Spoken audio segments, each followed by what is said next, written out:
Hey what's up guys, I hope आप सब अच्छे होंगे, अच्छा कर रहे होंगे लाइफ में एंड ग्रो कर रहे होंगे। Actually I am here to tell you about like there are many doubts about PGT interview. काफ़ी सारे डाउट ये थे कि कुछ लोग तो बोल रहे हैं कि हमें डॉक्यूमेंट्स लेके जाने हैं, नहीं लेके जाने हैं, इंटरव्यू है तो क्या करना है हमें। मीन्स जैसे मैंने कहा भी था आपको कि आप सबको डॉक्यूमेंट्स लेके जाने हैं और आपको एक तो अपने जितने भी रियल डॉक्यूमेंट्स हैं जो भी उन्होंने जिस सीक्वेंस में गिवन है आपको उस सीक्वेंस में वो सारे डॉक्यूमेंट्स लगाने हैं। जैसे कि पहले भी मैंने बताया है, पहले 10th 12th, फिर आपकी ग्रेजुएशन की ईयर के हिसाब से first year, second year, final year, फिर उसकी डिग्री, फिर अगर आप उसकी रिक्वायरमेंट है एमए की तो वो लगा दें, अपनी बीएड की डिग्री लगा दें, अगर आप एससी या ओबीसी से बिलोंग करते हैं तो वो अपना लगा दें, हरियाणा रेजिडेंस का डॉक्यूमेंट जो जो रिक्वायर्ड है, जो जो वहाँ पे उस लिस्ट में उन्होंने गिवन है। 2 बंडल आप फ़ोटोकॉपी करा लें सारे डॉक्यूमेंट्स का, और उसको आप फ़ोटोकॉपी करा के रखें, वो साथ में लेके जाना है। एक्चुअली हो क्या रहा है, जब आपका इंटरव्यू होगा उससे पहले आपका डीवी होगा, डॉक्यूमेंट वेरिफिकेशन होगा। आपकी कमेटी वमेटी वहाँ पे डिसाइड होंगी, आपके डॉक्यूमेंट्स चेक कर लिए जाएंगे, उसके साथ ही आपको बोल दिया जाएगा कि आपको वहाँ जाना है इंटरव्यू के लिए, राइट। और उसके बाद आपका इंटरव्यू होगा। अब इंटरव्यू पहले ही मैं वीडियो बना चुकी हूँ, आपने देखा भी होगा, मैंने आपको बताया है कि आपको कैसा ड्रेसिंग सेंस डालना है। If you are a male तो आपको वही अपना कोट पैंट है या फॉर्मल आप डाल सकते हैं। इफ़ फीमेल के लिए बेस्ट रहता है अपना साड़ी पहन ले या कोई सिंपल सोबर सूट पहन ले, ठीक है। फिर आप सबसे बड़ा तो यही है कि डीवी में ना थोड़ा कंफ्यूज होने की ज़रूरत नहीं है। अपना डॉक्यूमेंट जिस सीक्वेंस में उन्होंने गिवन है, जो परफॉर्मा वगैरह उन्होंने कुछ गिवन है, भरना है, फिल करना है, तो आप कर दें। अदरवाइज़ अपने जो 3 मैंने चीज़ें बताई हैं, अपने सारे डॉक्यूमेंट्स ए टू जेड सबके सब।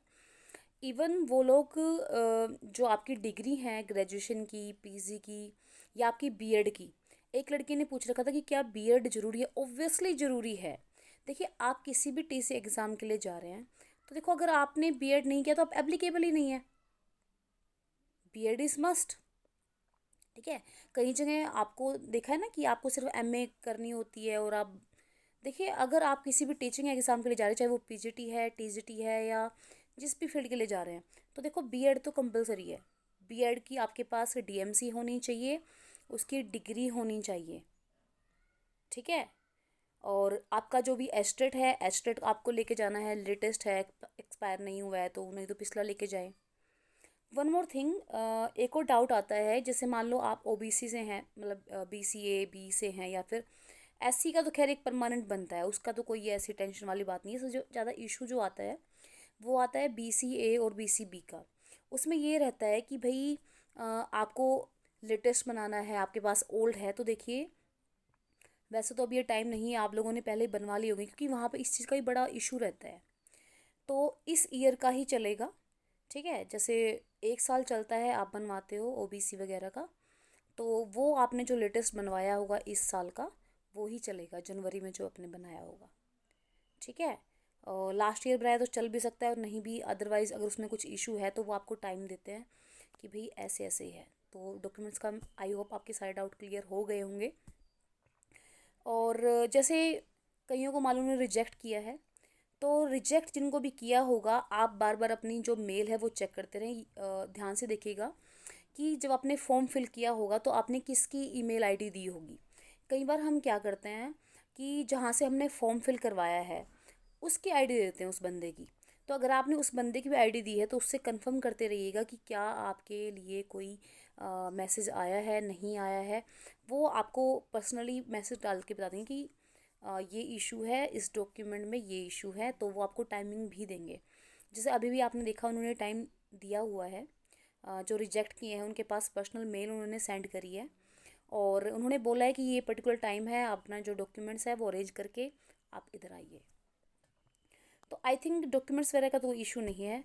सेकंड थिंग, मैं एक चीज़ और डिस्कशन करना चाहती हूँ, मेन पार्ट इज़ इंटरव्यू, ठीक है। डीवी में तो है, नहीं है तो नहीं है, फिर उसका इशू सॉल्व हो सकता है, क्योंकि देखो, हम जब इतनी पढ़ाई हमने की है तो ऑब्वियसली डॉक्यूमेंट्स तो ठीक ही होंगे, ठीक है। सेकंड पार्ट है हमारा इंटरव्यू। इंटरव्यू में आपको इंट्रोडक्शन का बता चुकी हूँ कि कैसे आपको अपना इंट्रोडक्शन देना है। इससे पहले मैंने एक वीडियो डाली थी, तीन आई थिंक कितने दिन हो चुके हैं, 6 डेज हो चुके हैं, वो आप देखिएगा। पीजीटी करके ही है इंटरव्यू, उसमें आपको सारे डाउट्स क्लियर हो जाएंगे। अच्छा, one more thing I want to add in it, अगर आप में से कोई भी कहीं नहीं पढ़ा रहा है, मीन्स आपको टीचिंग एक्सपीरियंस नहीं है और आप इंटरव्यू के लिए जा रहे हैं, तो मेरी आपसे एक बड़ी प्यारी सी रिक्वेस्ट और एक एडवाइस भी है। आप घर पे आपके जो छोटे भाई बहन हैं उनको ऐसे दीवार पे या एक बोर्ड ले आएँ आप छोटा सा, उसको लगा ले, थोड़ा सा उसकी प्रैक्टिस कर लें। ठीक है, मार्कर से प्रैक्टिस कर लें। एक बोर्ड आता है, एक तरफ तो आप उससे चौक से लिख सकते हैं, दूसरी तरफ आप मार्कर से लिख सकते हैं। ठीक है, तो मार्कर से लिखने की प्रैक्टिस करोगी, वो बहुत ज़्यादा ज़रूरी है, क्योंकि वहाँ पे मॉक कह रही हूँ, लाइक आपको पढ़ा के दिखाना होगा, वहाँ पे आपका डेमो होने वाला है। ठीक है, तो कह भी देते हैं, नहीं भी कहते, तो अपने डेमो के लिए रेडी रहें। अगर आपको बिल्कुल भी एक्सपीरियंस नहीं है तो one more thing I want to suggest, देखो आजकल ना काफ़ी सारे स्कूल्स में इंटरव्यू वगैरह निकले हुए हैं, तो मैं तो ये कहूँगी, देखिए आप कहीं भी जाएं इंटरव्यू ज़रूर दें। आसपास कोई छोटा मोटा स्कूल भी है, क्योंकि वहाँ से आपको काफ़ी कुछ सीखने को मिलता है।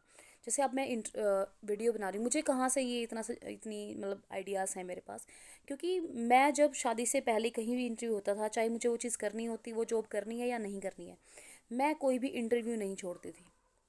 शायद मैंने पहले भी जिक्र किया है कि मेरा जो बेस्ट इंटरव्यू था, जो मैंने यदुवंशी जीन में दिया था, वो मेरा बेस्ट इंटरव्यू था लाइफ का।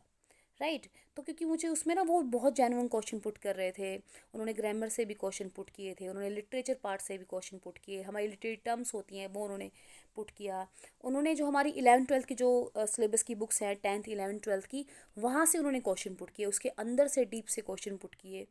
तो देखिए, इंटरव्यू से आपको काफ़ी हेल्प मिलती है। अलग अलग जगह आप जाते हैं, आप देखते हैं आपको कैसे लोगों को फेस करना है, कैसे आपको कॉन्फिडेंटली बोलना है।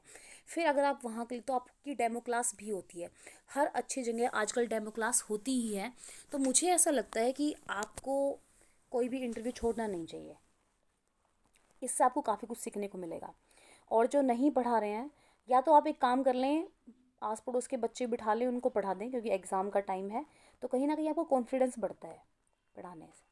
ठीक है, क्योंकि स्कूल में तो अभी पॉसिबल नहीं है, क्योंकि एग्ज़ाम से कोई मिड सेशन में लेगा ही नहीं, जब तक कि अर्जेंट रिक्वायरमेंट नहीं हो। और अगर आप फ्रेशर हैं तो फिर तो बिल्कुल मिलेगा।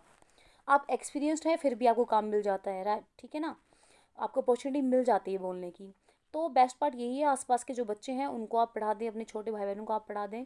और अगर किसी के पास बोर्ड है या आप खुद बोर्ड अरेंज कर ले, तो वहाँ उस पर उनको पोएम करा दें। ठीक है, जो भी आपका सब्जेक्ट है उसके हिसाब से आप करवा दें, ग्रामर का टॉपिक करवा दें। मीन्स थोड़ा सा कॉन्फिडेंस ले आए, अगर आपने पहले कहीं नहीं पढ़ाया, आप कहीं नहीं पढ़ा रहे हैं तो। ठीक है, और दूसरी चीज़, जैसे मैंने आपको कहा कि कहीं भी इंटरव्यू निकला हो तो please don't skip that. Interview से आपको इतना कुछ सीखने को मिलता है जितना कि आपको पढ़ाने से सीखने को नहीं मिलता। ठीक है, आपसे वो, अब जैसे मैंने आपको लास्ट टाइम शायद बताया भी हो मेरे एक उसमें, कि इससे पहले मुझसे क्वेश्चन पुट हुआ था इंग्लिश में कि व्हाट आर मूड्स। इससे पहले मैंने कभी पढ़ा भी नहीं था कि क्या होते हैं मूड्स, कि इंग्लिश में मूड्स भी होते हैं। First time I heard this from an interview. ठीक है ना, एक इंटरव्यू मैंने ये चीज़ जानी कि मूड्स होते हैं। ठीक है ना, तो काफ़ी डीप क्वेश्चन पुट कर लेते हैं, यूफिमिज्म है उसकी, आपकी प्रोनाउंसिएशन भी मैटर करती है।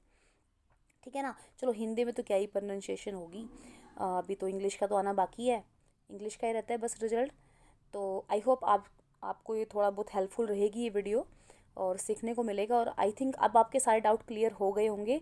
All the best to all जिन जिन का भी इंटरव्यू है, और जो रिजेक्ट लिस्ट वाले हैं, आई होप उनका भी सब इशू सॉल्व हो जाए। मैं तो चाहती हूँ सबको जॉब मिले। एंड और और कोई मुझे डाउट नहीं लग रहा है जो वी कैन डिस्कस हेयर। बस ये मैंने को कहा था कि मैं आपको बता चुकी हूँ, उससे पहले आप वीडियो देख लीजिए, उसमें ऑलमोस्ट जितने भी डाउट्स हैं, आपको इंट्रोडक्शन कैसा देना है। हाँ, one more thing I want to add, देखिए आपका जो इंटरव्यू है वो आपके ऊपर डिपेंड करता है, आप जो जो उनको इन्फॉर्मेशन देंगे। अक्सर क्या होता है, जो इंटरव्यूअर है वो क्वेश्चन जो आपने बोला वो उसी में से क्वेश्चन पुट करता है। आपने कोई भी एक जनरल स्टेटमेंट दी है, तो इंटरव्यूअर क्या करेगा, उसी में से क्वेश्चन पुट कर ले, कई बार नए क्वेश्चन ही पूछ लेता है। लेकिन most of the time it's up to you कि आप अपने इंटरव्यू को कहाँ लेके जाना चाहते हैं। मोस्ट ऑफ द टाइम यही होता है कि आप जो बोलते हैं वो उसी में से क्वेश्चन पुट कर लेते हैं। तो आप सोच समझ के बोलिएगा, अपने जो भी हॉबीज़ हैं, आपकी स्ट्रेंथ हैं, आप लाइफ में क्या करना चाहते हैं, अभी आप क्या कर रहे हैं, आपने कैसे क्या किया है, किस किस चीज़ का आपको एक्सपीरियंस है, वो सब ध्यान से बताएं और इफ़ेक्टिवली बताएं। और हाँ, मार्क्स में कन्फ्यूज़न ना करें। कई बार ना बच्चे मार्क्स भी गलत डाल देते हैं। देखो, अब इससे क्या लगता है कि इसको अपने मार्क्स तक का आइडिया नहीं है, ये क्या ही करेगा, इतना डाउट। अपनी सिटी के बारे में थोड़ी सी इन्फॉर्मेशन कलेक्ट कर लें, उसके बारे में कर लें, ठीक है, अपना जो टॉपिक है उसको थोड़ा सा स्ट्रॉन्ग कर लें। सो बेस्ट पार्ट यही है उन सब के लिए, जो जो पढ़ा रहे हैं उनको तो इतना इशू नहीं होगा, लेकिन जो नहीं पढ़ा रहे हैं उनको थोड़ा सा अपनी राइटिंग इम्प्रूव करने की ज़रूरत है। बोर्ड पे कैसे लिखते हैं, कैसे खड़े होते हैं, पोस्चर क्या रहता है आपका, तो उस सब पे काम करें प्लीज़। तो ये करके देखिएगा, आपको काफ़ी हेल्प मिलेगी। अभी भी I think it's just 28 today, जब ये इसको पब्लिश होंगी शायद 29 हो जाएंगे, क्योंकि आज तो मेरे पास नेट नहीं है। तो आई थिंक कल मैं इसको पब्लिश कर पाऊँ। तो फिर भी आपके पास 1-2 दिन तो हैं, तो आप प्रैक्टिस कर सकते हैं, इससे भी काफ़ी आपका कॉन्फिडेंस बढ़ेगा। कोई भी अपना एक ग्रामर का टॉपिक आप रेडी कर लें, और जो बेसिक चीज़ें हैं वो आप सिंप्लीफाई करके ऐड कर लें। Thank you so much. और अगर आपको थोड़ी बहुत हेल्प मिली हो, प्लीज़ चैनल को लाइक कर दें, सब्सक्राइब कर दें, और देखें, और जो आपके फ्रेंड्स हैं उनको भी दिखाएं, क्योंकि इट्स नॉट अबाउट कि सिर्फ गवर्नमेंट के लिए हेल्पफुल है इस तरह की चीज़ें। आप किसी प्राइवेट सेक्टर में जाते हैं तो वहाँ भी चीज़ें आपका जो कॉन्फिडेंस है वो डेवलप करती हैं, आपको सिखाती हैं। ओके जी, बाय बाय, मिलते हैं जल्दी ही।